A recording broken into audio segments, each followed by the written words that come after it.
Bueno, primera de Pedro 5:8.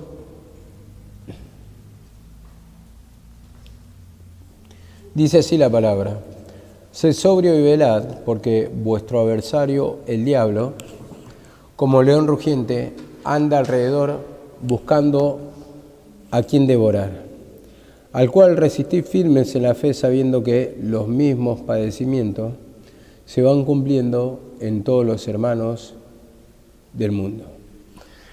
Vemos acá la palabra como dice, primeramente, sed sobrio y velad. Y ese sobrio habla de estar despierto, el velar, como usa la palabra del Antiguo Testamento, estar despierto, estar atento. En ese sentido ellos velaban, en el tiempo de la ley, velaban orando, estando despiertos. Esa es la velada, digamos, pasar atentos, vigilantes. Siempre va a usar palabras del Antiguo Testamento, ¿no?, para poder entender, porque recordemos que Pedro preferentemente se dirige a los judíos y vemos que siempre está usando de alguna manera para describir lo que se habla en el Antiguo Testamento. Entonces esta palabra vela, ellos los conocían, que era estar atento, estar despierto, y como dice acá la palabra, porque vuestro adversario el diablo, como el león rugiente, anda buscando a quien devorar. Ahora vemos que dice vuestro adversario el diablo. Y acá lo que está aclarando, como dice la palabra en Efesios 6:12, que no tenemos lucha contra carne y sangre, dice, sino contra potestades. ¿Por qué lo dice? Porque en el tiempo de la ley, ¿quiénes eran los adversarios? Eran enemigos naturales, ¿no? En ese tiempo que tenían que, luchar contra pueblos. Pero en este caso también la persecución, como habla del tiempo de los judíos, que se levantaban madre contra padre, dice hermano contra hermano, la persecución, y vemos que dice, no es hombre, no estamos luchando contra hombre, dice, no es contra sangre o carne, sino contra potestades.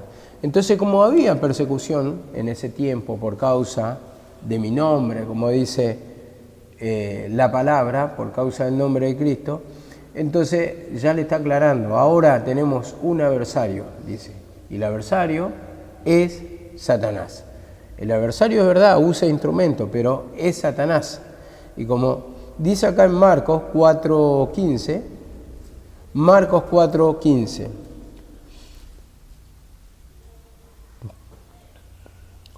dice así la palabra: y estos que están junto al camino, donde se siembra la palabra, son aquellos que oyen, al instante viene Satanás y se lleva la palabra que se ha sembrado en ellos. Esta es la versión que yo tengo, ¿no? Vemos cómo, primeramente, el Señor envía palabra, pero, dice, viene Satanás y se lleva la palabra que Dios ha sembrado en ellos. Entonces, ¿quién es el que es nuestro enemigo, el que nos roba el alimento espiritual, o el que nos roba la paz, el que nos arrebata la palabra? Es el enemigo. Vemos, como dice acá la palabra, Satanás. Y en ese sentido es cuando tenemos que discernir. Nosotros siempre tenemos adversarios, como siempre se describe la palabra, y como lo escribió toda la semana pasada, como decía, yo soy Apolo, yo soy de Cefa. O sea, nosotros mismos nos creamos enemigos por tener amiguismo, por tener preferencias, por rechazar un instrumento, por rechazar a otra persona. Vemos que lo tomamos como enemigo, cuando dice la palabra que el enemigo es Satanás. Entonces ahí se da cuenta uno, o discernimos por la palabra, qué grado de ceguera tenemos cuando tenemos rechazo hacia una persona, hacia el ministerio, o simplemente porque no te agrada la persona, por más que no esté cumpliendo un ministerio.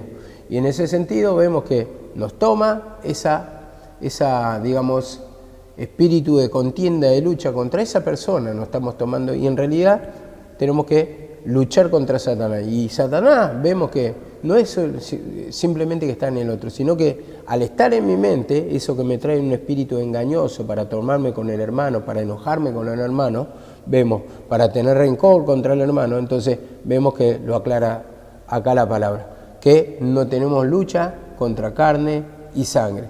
Entonces, de ahí es que nos arrebata la palabra, porque dice, ha sido sembrada en ellos. Vemos que dice, al instante viene Satanás y se lleva la palabra que ha sido sembrada en ellos. Vemos que el enemigo trata de arrebatar todo. En un momento nos puede quebrantar, escuchen. Nos puede quebrantar. La palabra viene, sí, es verdad, este pecado tengo, pero te dura un momento, porque viene cuando se levanta otra vez el enojo, la furia, o ve al hermano que no te bancás, que no lo pasás, que no le recibís el ministerio, que no le recibís la palabra, que no te agrada de alguna manera.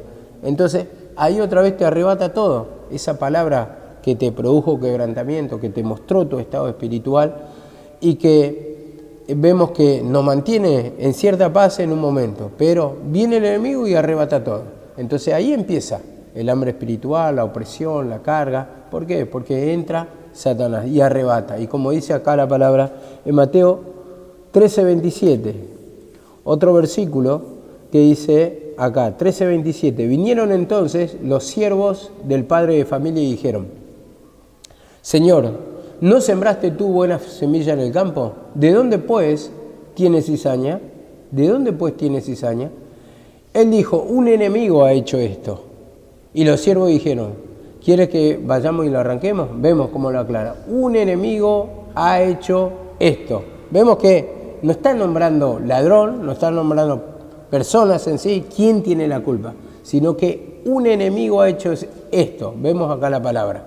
Y refiriéndose al diablo, cómo el diablo obra, cómo el diablo arrebata la bendición, cómo el diablo arrebata la palabra, cómo el diablo arrebata nuestro descanso espiritual. Todo eso lo produce el diablo. Entonces, el diablo es el enemigo a vencer.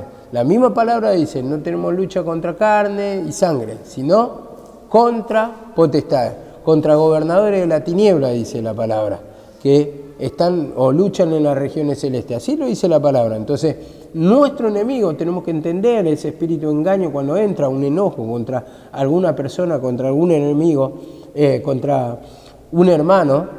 Tenemos que entender que es Satanás, nuestro adversario. No es esa persona. Esa persona simplemente está siendo engañada y muchas veces, hermano, influenciada por el enemigo. Entonces, ahí es cuando nosotros, como dice la palabra, cordón de 3 dobleces no se rompe fácil, ¿verdad?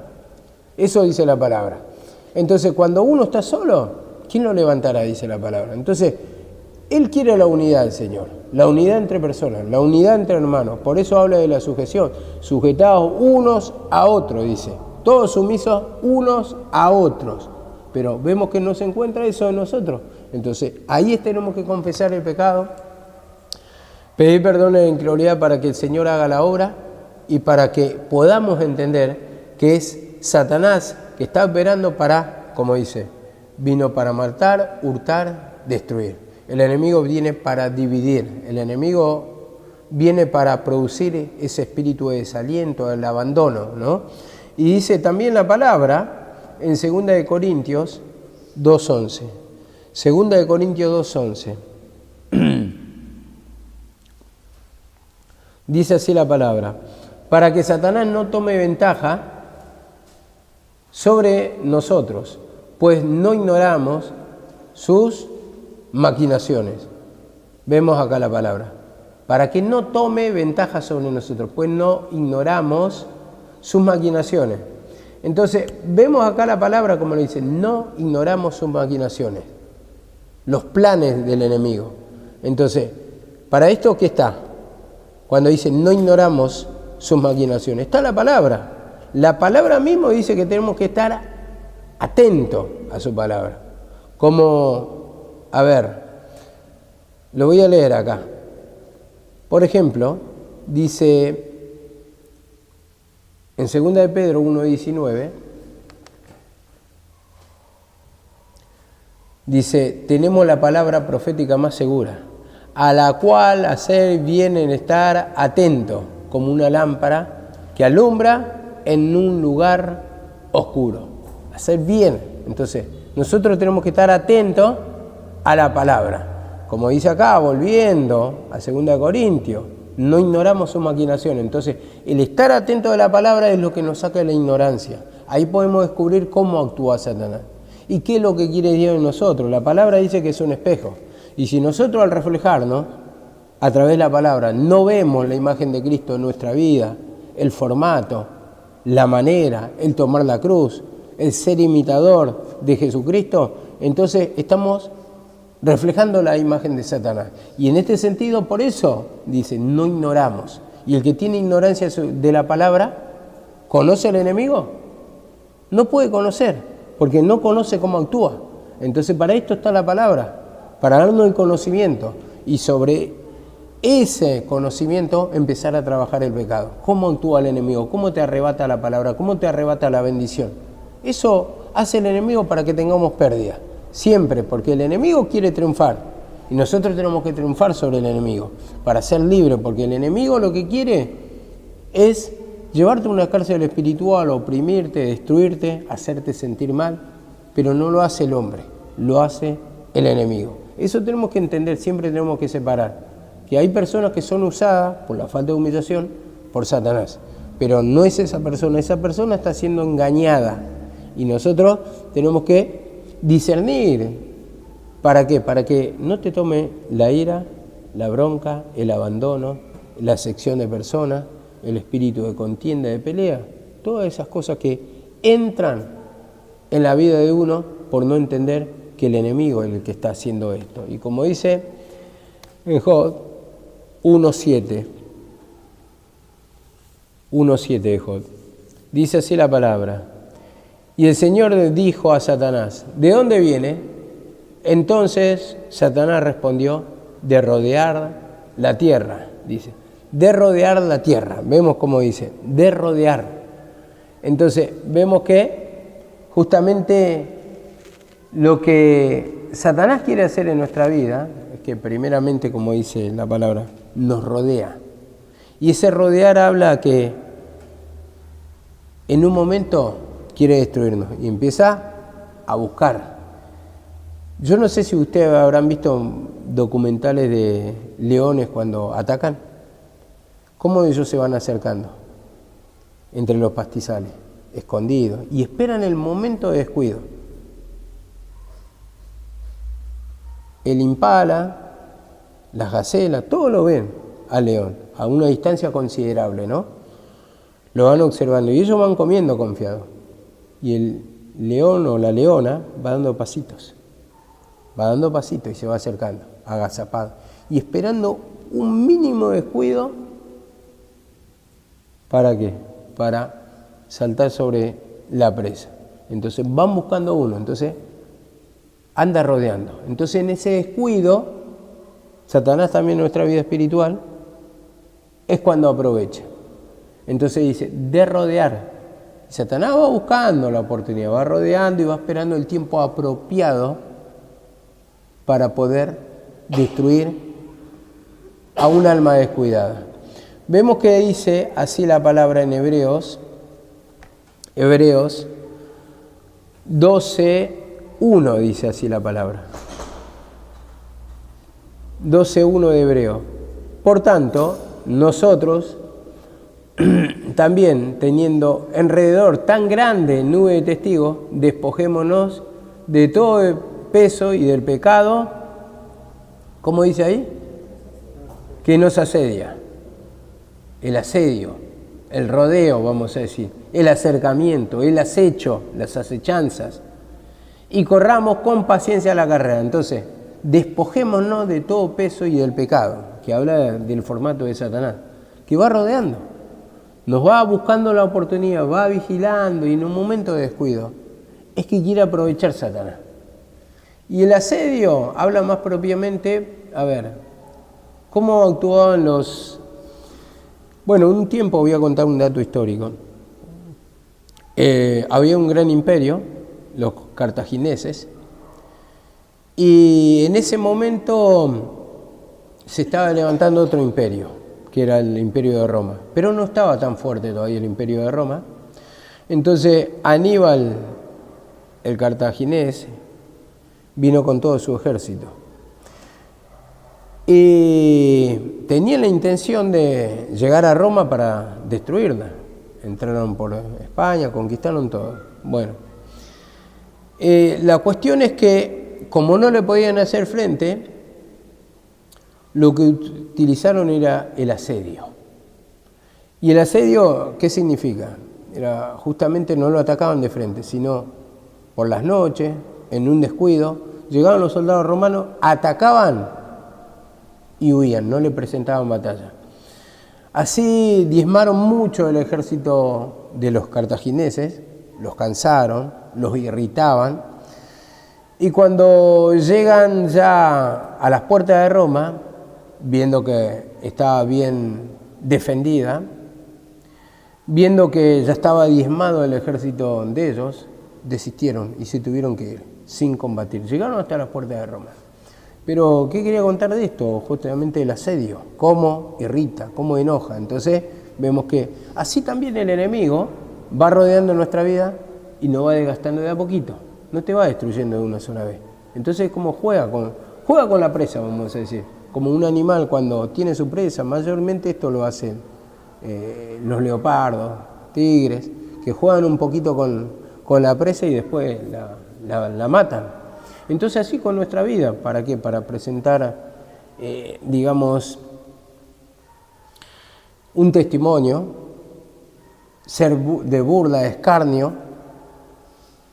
para el enemigo, para ver cómo destruye nuestra vida y para que en ese testimonio de destrucción haya temor de otro y no se atrevan a enfrentarse. Digo no, porque justamente estaba escuchando una prédica de mi mamá que se llama Juguete en la mano de Satanás, como lo hizo con Sansón, que jugaron, se lo presentaron los dioses, diciendo, Dios nos entregó, nuestros dioses nos entregaron en nuestras manos, y así. Primero fue burla, escarnio, juguete Sansón, y después le dieron muerte.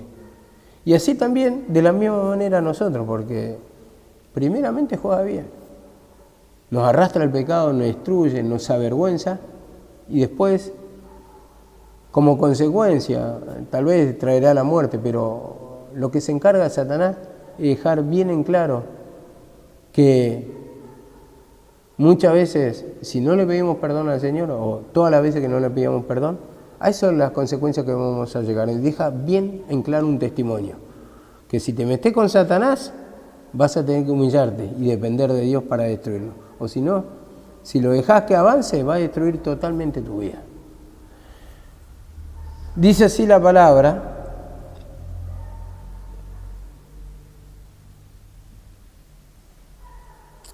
en el segundo versículo, dice, puesto los ojos en Jesús, dice acá, ¿no? El autor y consumador de la fe, en el 12:2 de Hebreo. Entonces vemos, despojémonos de todo peso y del pecado que nos asedia y tengamos la mirada en Jesús. Y cuando habla de la mirada en Jesús, ¿de qué se creen que está hablando? Justamente de sacrificio. Y no está diciendo en la ley. Por eso Hebreos vemos que separa la ley de la gracia. Entonces la ley del sacrificio, del nuevo tiempo. Entonces dice, puesto los ojos en Jesús, simplemente no lo nombra por nombrarlo, sino que miren a Jesucristo, miren la realidad. Él dice, yo soy el camino, la verdad y la vida. Cuando dice la verdad, ¿qué está diciendo? No es sombra. ¿La sombra qué es? Es el reflejo del cuerpo, dice la palabra. Entonces no es la realidad es Jesucristo. Y acá se presentó justamente como realidad. Y los sacrificios, en cuanto a la ley, ¿qué eran? Sombra y figura, dice la palabra, ¿no? Entonces una figura de reflejo de sacrificio. Entonces así también la ley lo que reflejaba era la gloria de Dios, nada más, pero era la sombra en sí, no el cuerpo, no la realidad misma, dice la palabra. Entonces, por eso habla de la verdad el Señor. Y cuando dice acá, puesto los ojos en Jesús, entonces está diciendo la fe en el sacrificio, en Jesucristo, el que murió en la cruz. Ese es el que pagó el precio, ya no en la ley. La ley ya caducó, la ley ya pasó, esto lo aclara también Pablo acá en esta epístola, aunque no se sabe, dice a ciencia cierta a quién se lo escribió, pero más o menos uno puede llegar a calcular que es Pablo, a otros dicen que es Apolo, porque fue instruido por Pablo y conocía bastante la palabra. Y bueno, diferentes conjeturas. La cuestión es que está hablando de la mirada, la fe en Jesucristo. Ahora dice así la palabra en Santiago 4:7. Santiago 4:7. Yo por qué también digo me apoyo más en que es Pablo, lo había comentado cuando estaba dando Hebreos. Me apoyo mucho que Pablo lo escribe, ¿por qué? Porque ¿quién es el mejor conocedor de sacrificio de Cristo? Pablo lo reveló, ¿no? Ahora, ¿quién fue uno de los mejores conocedores en cuanto a la ley? Hebreo de Hebreos, en cuanto a la ley fariseo. Yo aventajaba mucho en el judaísmo. ¿Cuántas cosas eran ganancias para mí y ahora las tengo por basura? ¿Quién era? Pablo tenía una reputación. Era respetado, dice. Aventajaba mucho de mis contemporáneos, dice la palabra. Entonces, por eso digo, si él conocía tan bien la ley, era justamente el instrumento indicado para mí, ¿no? Para que pueda escribir en hebreo y darle una interpretación exacta. Ahora dice en Santiago 4:7, por tanto someteos a Dios y resistid al diablo y el diablo huirá de vosotros. Huirá de vosotros.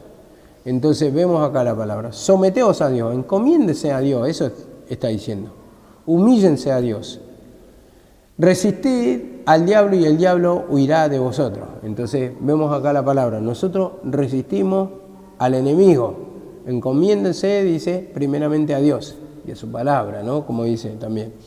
Pero dice, resistí al diablo. ¿Y nosotros cómo lo resistimos? A través de pedir perdón, de confesar lo que tenemos. Ese rechazo al sacrificio de Cristo, ese rechazo a la corrección. Ese rechazo, rechazo a que el Señor nos vaya corrigiendo nuestras maneras. Entonces dice, resistan al diablo y el diablo va a huir, porque el diablo presenta oposición. El diablo es el enemigo, el diablo es el que nos quiere destruir. Entonces esto es lo que tenemos que entender bien, que no es contra carne y sangre. Vuelvo a repetir porque este es el tema principal, carne y sangre. Nosotros creemos que es carne y sangre. Por eso nos enojamos, por eso tenemos falta de perdón, rencor, por eso tenemos asociación de personas, por eso dividimos, por eso tenemos preferencia con un instrumento y con otro no. Y ahí ya tenés que descubrir que está operando Satanás atrás. Porque eso te roba la bendición y te arrebata la bendición en sí. Y te opaca y te vacía espiritualmente. Porque no es lo mismo que yo sienta la presencia del Señor y tenga pecados, que por mi ignorancia lo hago, que un pecado retenido. Eso te va apagando de a poquito, esa llama, esa satisfacción, porque vos estás reteniendo y eso es lo que trabaja en tu mente. Vos ves a los hermanos como enemigos, cuando los hermanos son del mismo ejército de Dios. Vemos que justamente la palabra dice, mira cuán bueno y delicioso es convivir o habitar los hermanos juntos y en armonía.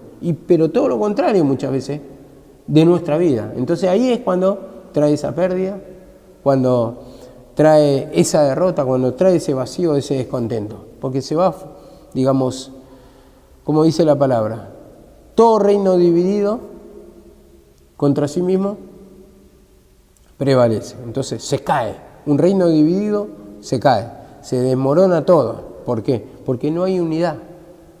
No hay unidad. Entonces, al no haber unidad, al no combatir como un ejército, entonces justamente lo que logra el enemigo es debilitarlo, porque cada uno lucha a su parecer, a su manera. No hay organización en ese sentido, porque no hay unidad. Cada uno combate por su beneficio propio. A ver, si lo contamos en el dato histórico, por ejemplo, siempre lo contaba antes, cuando habla de combatir contra Satanás, lo que utilizaban los romanos era una de las tácticas de la caparazón de tortuga, y lo que hacía era que iban escudados por arriba y a los laterales y la retaguardia también. Bueno, iban avanzando y a medida que ellos abrían los escudos, corrían, los que venían por atrás, forzando, entonces metían la lanza que era larga y iban matando a sus adversarios. Una maquinaria de matar prácticamente, porque utilizaban ese método.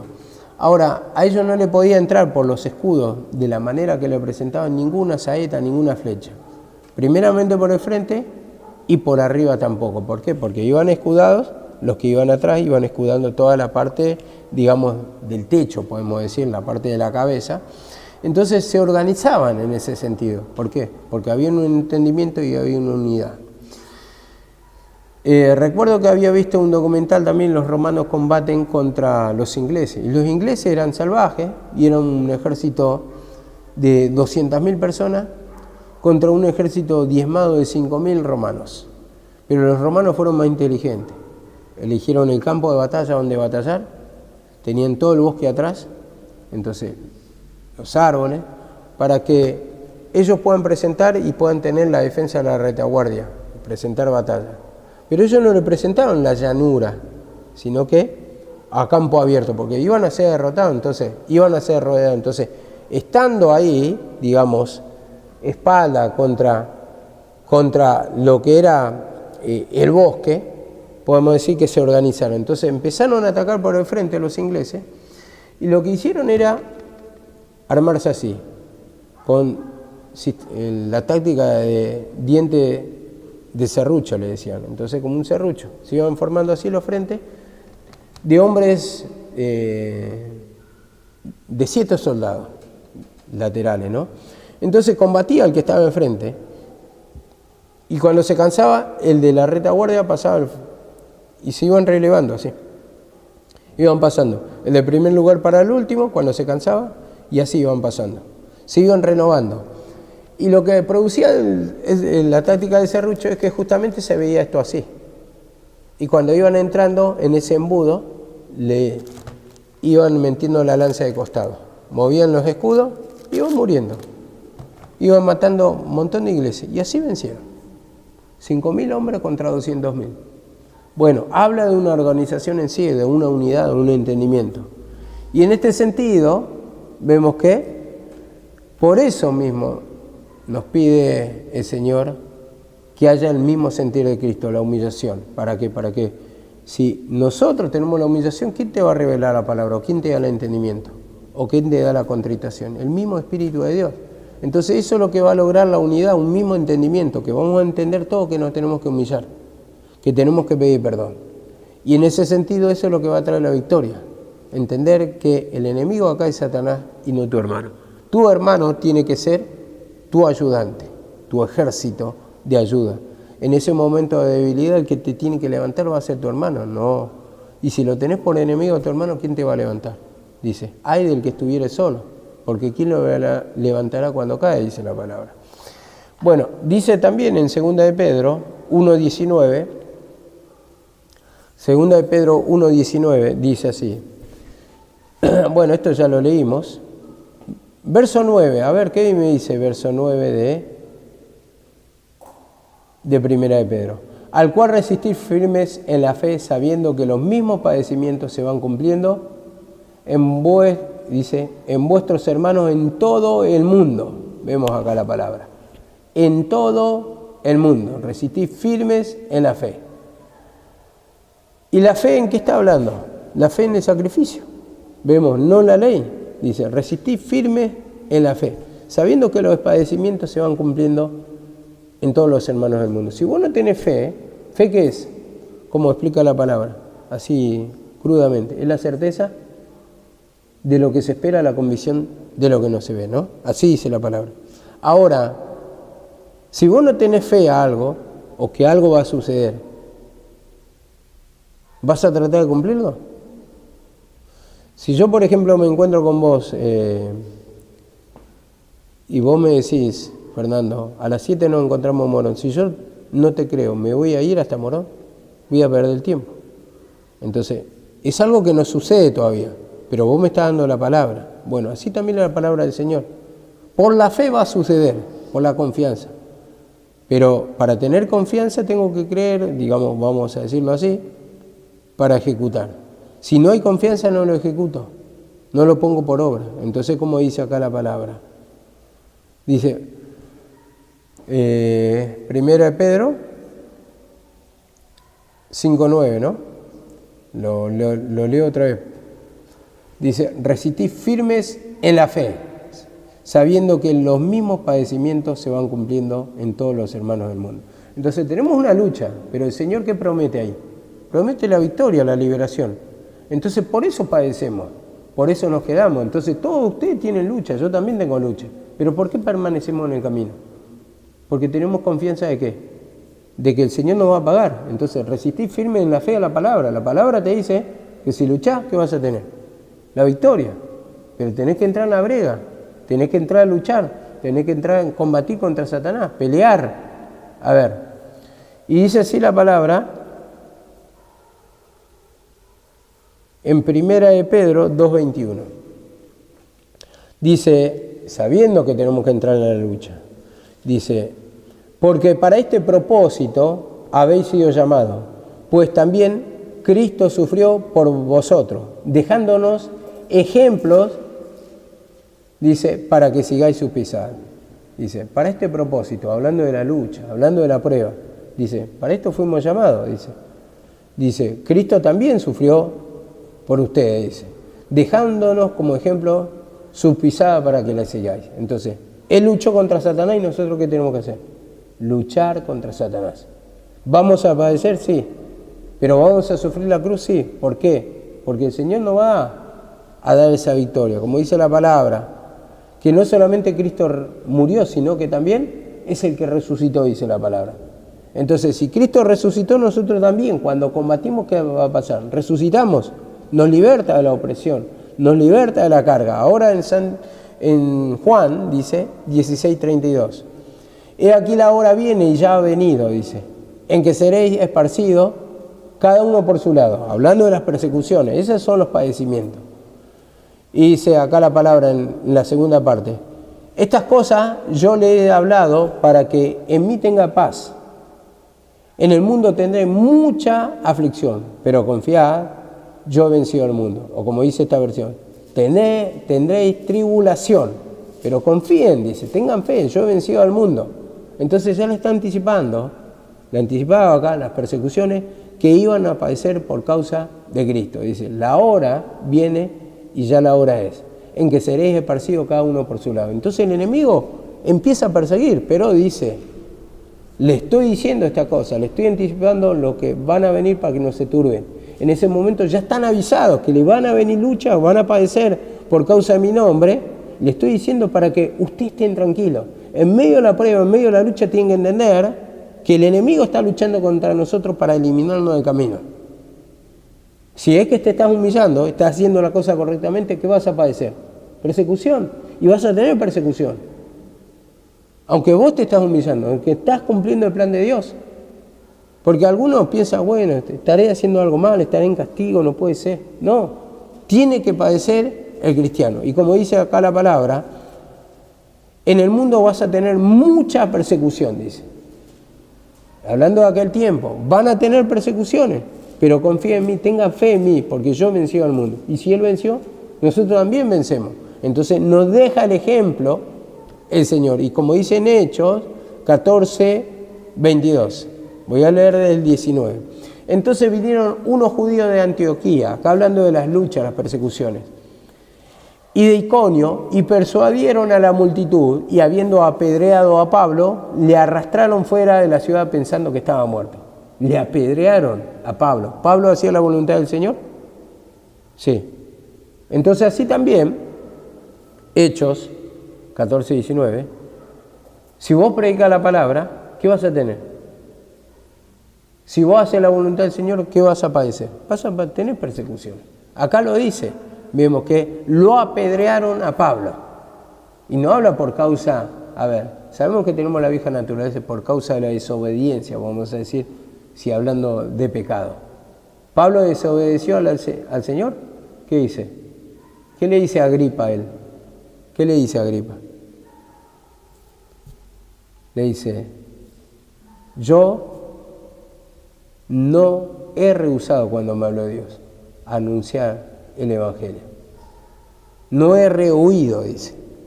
Es lo que le dice a Agripa, que yo estoy predicando la palabra del Señor. Escuché una voz y simplemente obedecí. No fui rebelde a la visión. Oh rey Agripa, le dice. Y como dice acá la palabra, dice, y habiendo apedreado a Pablo, le arrastraron fuera de la ciudad pensando que estaba muerto. Vemos, fuera. Y el enemigo lo que nos quiere sacar es combate. Quiere que callemos. Entonces, a ver, muchos, digamos, si tenemos por enemigo a hombre, van a pensar que estamos muertos. Pero no. El Señor, en todas nuestras luchas, como dice la palabra, dice, como muertos, mas he aquí, vivimos, dice la palabra. Entonces, esto es lo que estaba padeciendo. Las persecuciones, Pablo, por causa de que de predicar el Evangelio. Y así eso va a ser común en nuestra vida. Y eso tenemos que entender, que el enemigo va a querer callar y que callemos en nombre de Cristo. Dice así la palabra. Pero rodeándoles los discípulos, se levantó y entró en la ciudad, y al día siguiente salió Bernabé para Derbe. Y después de anunciar el Evangelio a aquella ciudad y de ser muchos discípulos, volvieron a Listra y a Iconio y a Antioquía, confirmando los ánimos de los discípulos, exhortándoles a que permaneciesen en la fe o en el camino de Cristo, y diciéndoles: es necesario que a través de muchas tribulaciones, muchos padecimientos, entremos al reino de Dios. Vemos que va a haber persecuciones. Va a haber persecuciones. Y como dice así la palabra, 14:23, y constituyeron ancianos en cada iglesia, a los cuales encomendaron, en las manos del Señor. A lo que voy, vemos acá la palabra. Cómo uno va a tener persecuciones en el camino de Cristo. Entonces, a ver, había predicado hace poco, creo que un par de meses atrás, que tenemos por cosa extraña cuando vienen las luchas, las pruebas. Dice, no tengas por cosa extraña. Muchos creen que es ajeno al camino, que el justo no tiene que padecer. Y ahí está la mayor equivocación, porque va a venir a perseguir. Satanás, tal vez, si vos no haces nada en el camino del Señor, no te va humillando, tal vez ni te toca, ni te molesta, porque vos sos esclavo, vos estás encarcelado. Pero cuando intentás hacer la voluntad del Señor, ahí es cuando se empieza a levantar. Por eso muchas veces nos preguntamos, yo cuando estaba en el mundo no estaba, decía un hermano, tan atormentado, así no sufría tanto. Cuando vino el Evangelio empecé a sufrir. ¿Por qué? Porque él oraba, escuchaba la palabra. Entonces, ¿qué va a hacer el enemigo? Te va a empezar a perseguir para eliminarte del camino. Eso tenemos que entender que es una regla y tenemos que combatir contra Satanás. Como dice Pablo, de esta manera peleo, dice en 1 Corintios 9, ¿no? No como quien golpea al aire, no como, di un ejemplo, el que hace sombra, el que golpea a la nada. El boxeador que hace sombra, ¿qué pasa? ¿Golpea a su adversario? No. Entonces, así también de la misma manera, nosotros tenemos que dar un golpe efectivo a Satanás. Cuando entramos en el campo de batalla, golpearlo. Dice, no como quien golpea al aire, o sea, no a la nada. Y nosotros cada pecado que declaramos, estamos golpeando a Satanás. Estamos, como dice, golpeo mi cuerpo y lo pongo en disciplina. Entonces tenemos una naturaleza de pecado que eso es lo que tenemos que achacar. Y en cada humillación, en cada confesión de pecado, lo que se va debilitando es la esencia satánica. Y lo que se va fortaleciendo es la fe en el sacrificio de Cristo. Entonces crece el gozo, la paz, la alegría, la paciencia, la benignidad. Y dice acá la palabra, también en 1 Corintios 10:13. Los paseo para darle mucho versículo, ustedes después pueden darle mayor profundidad si quieren, pero son los versículos que pueden apuntar a nuestro mensaje. Dice, no os ha sobrevenido ninguna tentación que no sea humana o que no sea común a los hombres, dice. Pero fiel es Dios, que no permitirá que vosotros seáis tentados más allá de lo que podáis soportar. Vemos, ninguna tentación que no sea humana. Y estos padecimientos se van cumpliendo, dice, en todos los hermanos del mundo. Entonces, esto es común a los hombres. Se cumplió en Pablo, se cumplió en Juan, se cumplió en Pedro. En todos los cristianos fueron perseguidos. Entonces, así también nuestra vida tiene persecuciones. Ahora, tal vez no tanto por la parte de personas, aunque puede ser también, porque a veces el perseguidor puede ser nuestro marido, nuestra mujer, nuestros hijos, nuestros parientes. Pero si estamos alejados, exentos de todo eso, ¿acá dónde comienza el combate?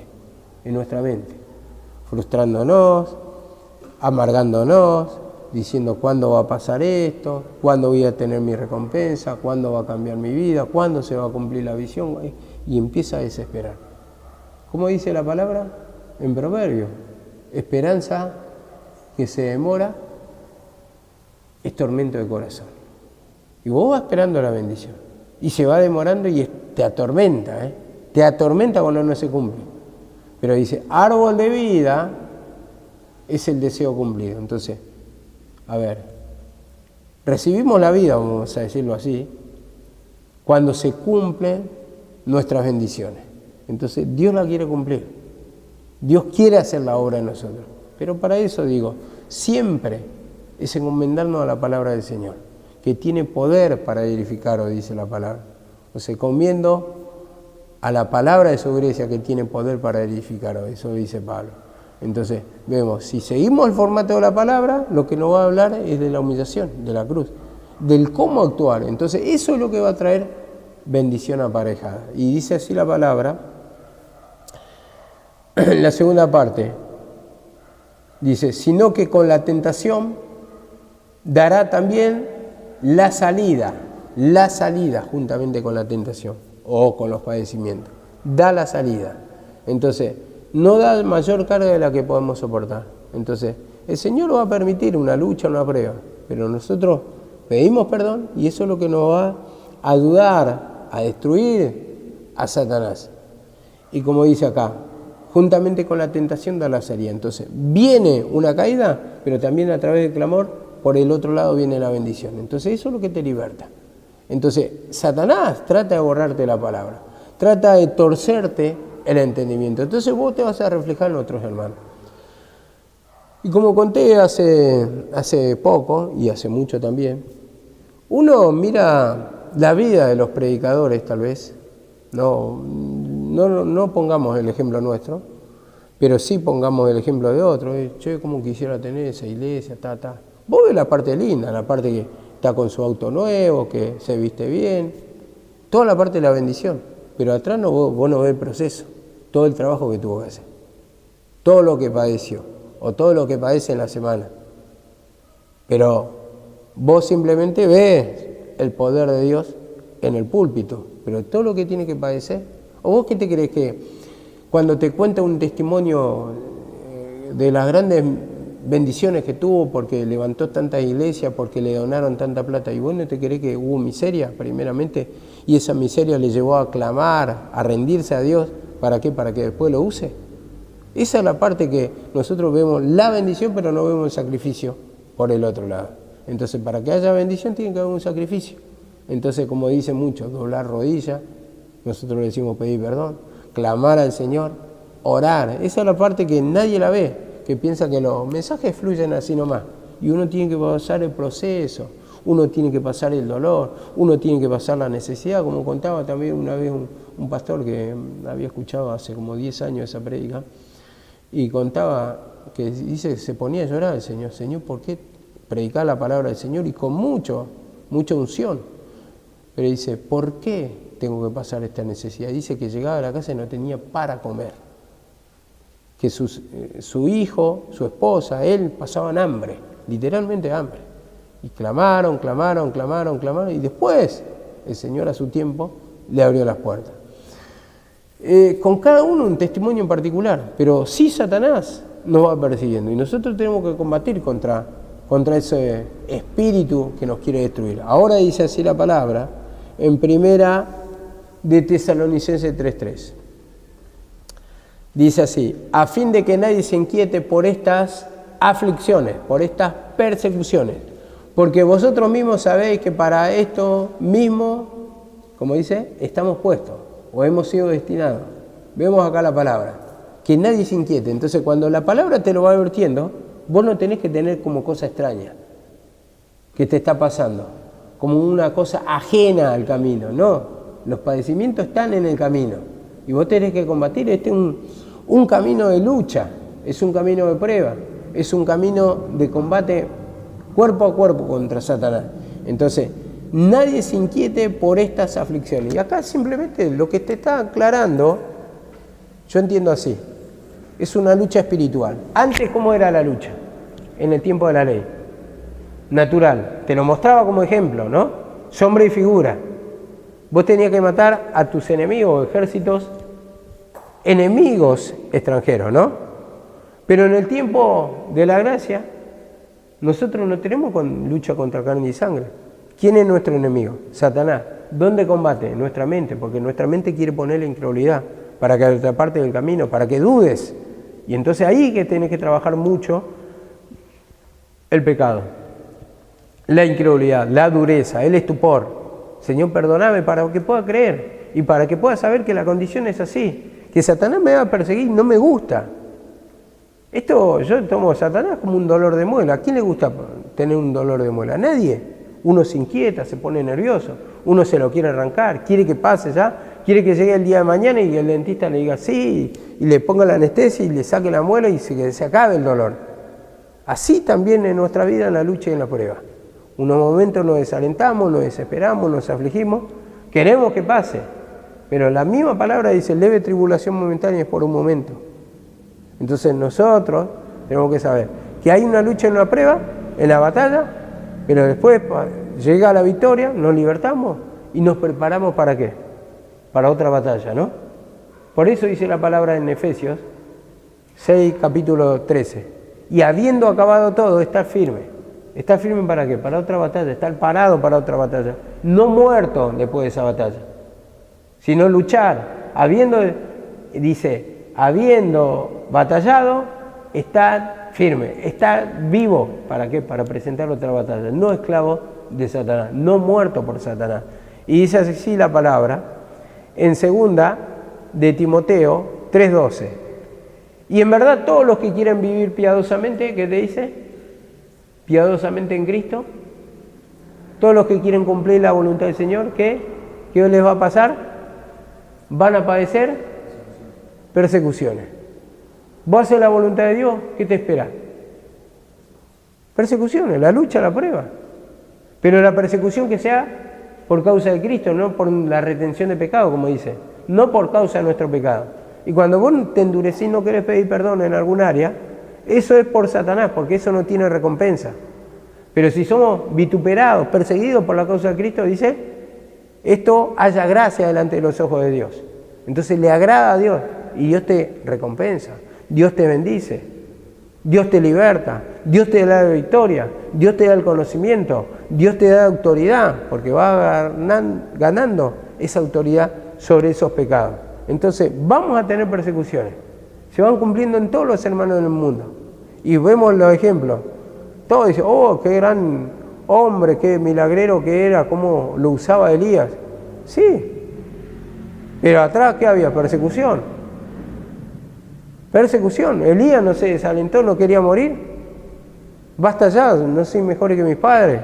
Deseaba la muerte. La muerte. Así Jeremías. Oh, qué gran profeta de Dios, qué fiel, se mantuvo, y todo el pueblo desobediente. Pero ¿a dónde paró?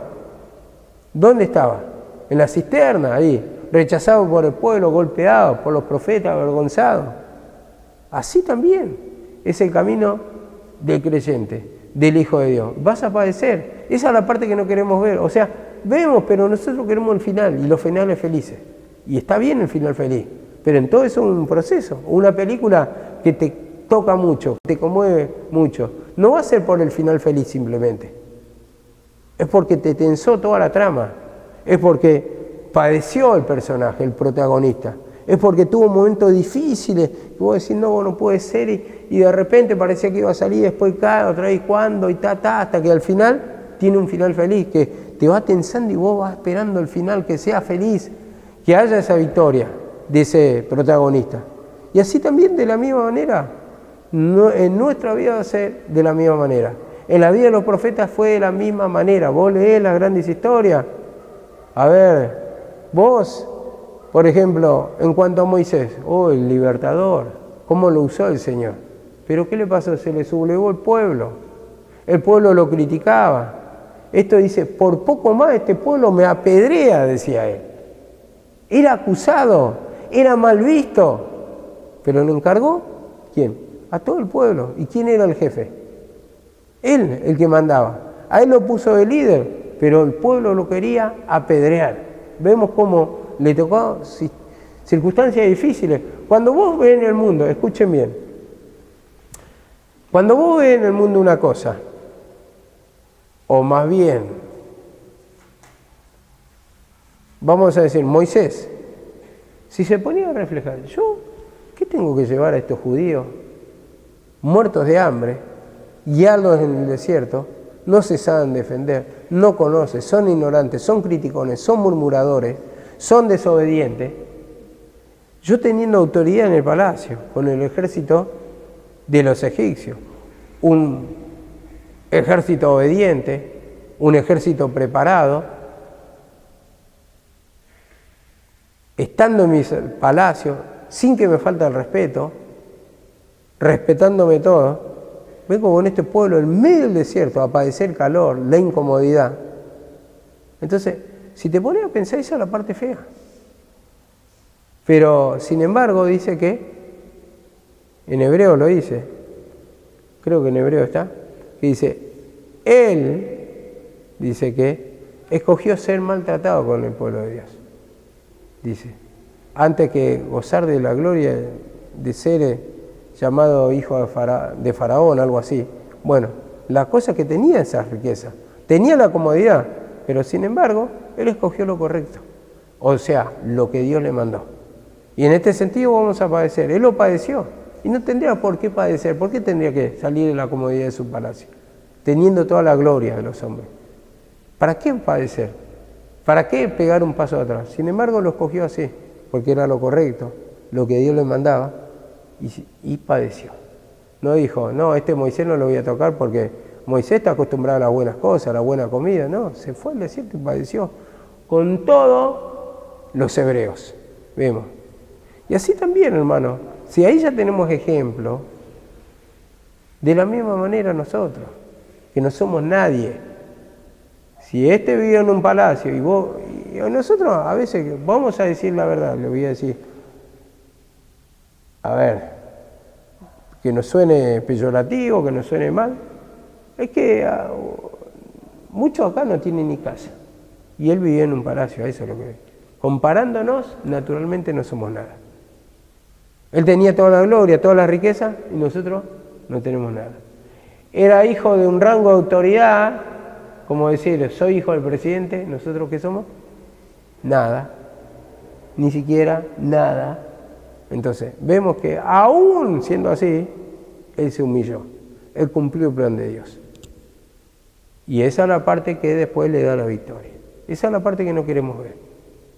Sí, a ver, ¿cómo se abrió el Mar Rojo? ¿Pero cómo se abrió el Mar Rojo? Porque clamó Moisés, clamó, el pueblo estaba quejoso. ¿Para esto nos trajiste la muerte? El pueblo estaba quejoso. Todo el peso del pueblo atrás, y él dice que clamó. Y ese clamor que habla de desesperación, porque se trataba, tal vez vos veías todo el ejército atrás, se trataba de que estén a horas o a minutos de que perezcan todos. Imagínate al tal grado que se tenga que humillar, porque no se trataba, no, esto es un proceso, me humillo 2, 3 meses, 1 año, no. Era tiempo de horas o de minutos tal vez, teniendo todo el ejército, que te va a aniquilar, porque venían para eso, para aniquilarte.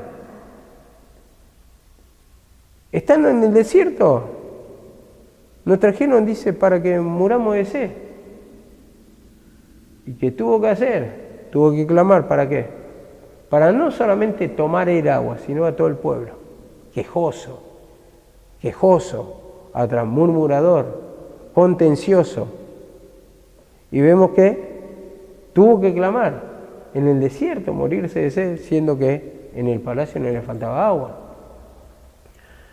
Tenía todo el río Nilo ahí cerca. Así que imagínate cómo fue el sufrimiento, sin embargo no se negó. No fue así nomás los milagros que sucedieron. Toda una desesperación atrás. Y así, antes de los milagros, también tenemos toda una desesperación atrás. Toda una desesperación. Y esa es la parte que nos gusta ver, la de la victoria, Una vez que la contamos, a ver, nos acordamos como agua que pasaron, dice, ¿no? Pero es difícil pasar. Vos te reías a veces, sí, no sabes cómo me dolía la panza tanto hambre y hacía gru gru y todos se ríen, claro. Pero cuando la pasaste, lloraste. Te costó lágrimas. Y después podrá extendernos mesa en el desierto. Otra vez el maná, otra vez el clamor, otra vez Moisés, hasta que le envió el maná del cielo. Vemos que no fue fácil. Entonces todo hay un proceso que parece que te desampara a Dios, pero en realidad te está entregando la prueba para ver si vos clamás, si vos le pedís perdón al Señor. Porque ese clamor habla de que vos estás confiando en la persona que te prometió. Fiel es Dios que prometió, dice la palabra. Entonces, si Él me prometió, me tiene que dar. Entonces, ¿a quién le voy a pedir? ¿Al que confío o al que no confío? Con el que confío. Entonces, ese clamor me va a guiar en esa oración a pedirle a mi Padre Celestial, a rogarme, a decir, Señor, perdóname, la incredulidad, la duda, el reniego, el enojo que estoy pasando. Y al final, después se va a ver el milagro. Pero esto cuesta y esto se va cumpliendo en todos los hermanos del mundo. Así que tengan en cuenta que van a ser perseguidos, van a ser perseguidos, sea por el pecado o no sea por el pecado, ustedes sí tienen un ser igual, van a ser perseguidos. No es que vos después del día que te vayas acá, te vas con bendición también, no se terminó ahí la lucha, ahí sigue. Van a ser de otra forma. No va a ser contra tu hermano, acá en la cocina, discutiendo que no lo banca. Va a ser con marido, con hijos, con parientes, con vecinos tal vez. Va a ser de otra forma. Pero que vas a tener, vas a tener. Entonces, eso tenemos que tener en cuenta, que no sos lo único, no sos la única.